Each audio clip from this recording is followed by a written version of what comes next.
സംഭവം എന്താണെന്ന് മനസ്സിലായോ? ഞാനെന്താ ഈ ഒരു ചപ്പാത്തിയും കൊണ്ടുവന്നിരിക്കുന്നതെന്ന് ചിന്തിക്കുന്നവരുണ്ടാവില്ലേ, ചപ്പാത്തിയൊക്കെ ആർക്കാ ഉണ്ടാക്കാൻ അറിയാത്തവർ എന്നൊക്കെ വിചാരിക്കുന്നുണ്ടാവും. അപ്പോൾ ഇതൊരു റിക്വസ്റ്റഡ് വീഡിയോ തന്നെയാണ്. ഞാൻ ഉസ്താദുമാരുടെ ചിലവുള്ള ദിവസം എന്നുള്ള വീഡിയോ ഇട്ടതിൽ ഒരുപാട് പേര് ചപ്പാത്തിയുടെ റെസിപ്പി കാണിക്കുമോ, നല്ല സോഫ്റ്റായിട്ട് എങ്ങനെ പൊങ്ങി വരുന്നതെന്നൊക്കെ ചോദിച്ചിട്ടുണ്ടായിരുന്നു. അപ്പം ഞാൻ ഉണ്ടാക്കുന്ന എൻ്റെ ഉമ്മ പഠിപ്പിച്ചിട്ടുള്ള മെത്തേഡിലാട്ടോ ഞാൻ ചെയ്യാറ്. അത് എങ്ങനെയാണെന്ന് ഞാൻ കാണിക്കാൻ പോകുന്നത്. അപ്പം അതിന് വേണ്ടിയിട്ട് വെള്ളം ആദ്യം ഒന്ന് തിളപ്പിക്കാൻ വെക്കണം. നമ്മൾ എത്രയാണോ പൊടി എടുക്കുന്നത് അതിൻ്റെ പകുതിയാണ് കേട്ടോ വെള്ളം എടുക്കേണ്ടത്. ഗോതമ്പ് പൊടിൻ്റെ പകുതി എടുക്കണം.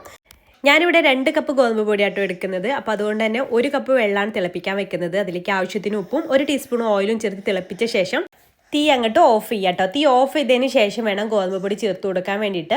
നമ്മൾ പത്തിരിക്കൊക്കെ ചെയ്യുന്ന പോലെ തീ ഓൺ ചെയ്തുകൊണ്ട് നമ്മൾ മിക്സ് ചെയ്താൽ ഓവറായിട്ട് സോഫ്റ്റായിട്ട് പോകും കേട്ടോ. എന്നിട്ട് നന്നായിട്ട് മിക്സ് ചെയ്തതിന് ശേഷം ഇതുപോലെ ട്രേയിലിട്ടിട്ട് നന്നായിട്ടൊന്ന് കുഴച്ചെടുക്കാം. പത്തിരിയുടെ ഒന്നും പോലെ അത്രയും ടൈം എടുക്കൊന്നുമില്ല കേട്ടോ ഇത് ഒന്ന് സോഫ്റ്റായിട്ട് കിട്ടാൻ വേണ്ടിയിട്ട്. എന്നിട്ട് അതിൻ്റെ മുകളിൽ കുറച്ച് ഓയിലൊന്ന് സ്പ്രെഡ് ചെയ്തതിന് ശേഷം ഇതുപോലെ ബോൾസ് ആക്കി എടുത്തിട്ടുണ്ട്.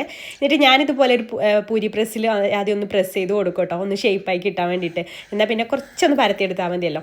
പിന്നെ ഈ അരിപ്പൊടിയിലാണ് ഇത് പൊടി തട്ടിയിട്ട് പരത്തിയെടുക്കാറ് കേട്ടോ.